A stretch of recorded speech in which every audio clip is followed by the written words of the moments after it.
Hello বন্ধুরা, আশা করব তোমরা সবাই খুবই ভালো আছো। তো আজ ছিল লক্ষ্মী পুজো।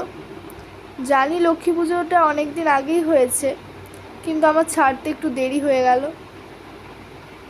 দেখো বন্ধুরা, লক্ষ্মীনারায়ণের মুখটা কত সুন্দর।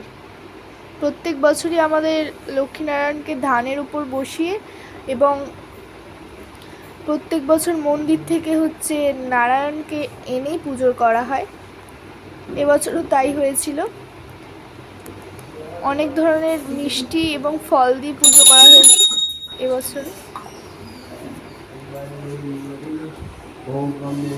প্রত্যেক বছরই খিচুড়ি, পায়েস, নানান ভোগ দিয়ে লক্ষ্মী মাকে নিবেদন করা হয়, কিন্তু এবছর মায়ের শরীরটা খারাপ থাকায় মা করতে পারেনি।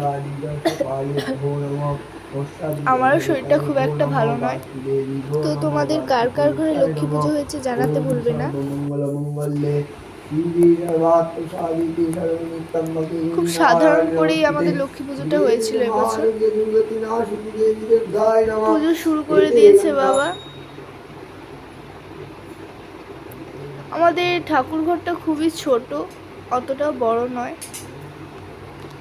তো পুজোটা কেমন লাগছে কমেন্টে জানাবেন। আপনাদের কার কার ঘরে কারা পুজোর জোগাড় টোগাড় করে দেয় সব কমেন্টে জানাতে ভুলবেন না।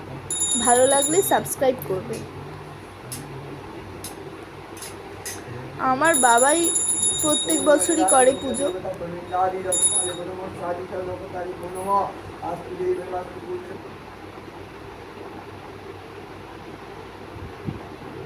নানান ধরনের মিষ্টি, ফল, চাল দিয়েই পুজো করা হয়।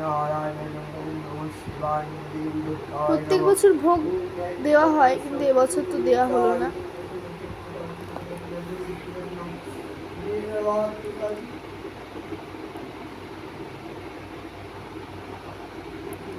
তো তোমাদেরও কেমন করে পুজো করা হয় কমেন্টে জানাবে,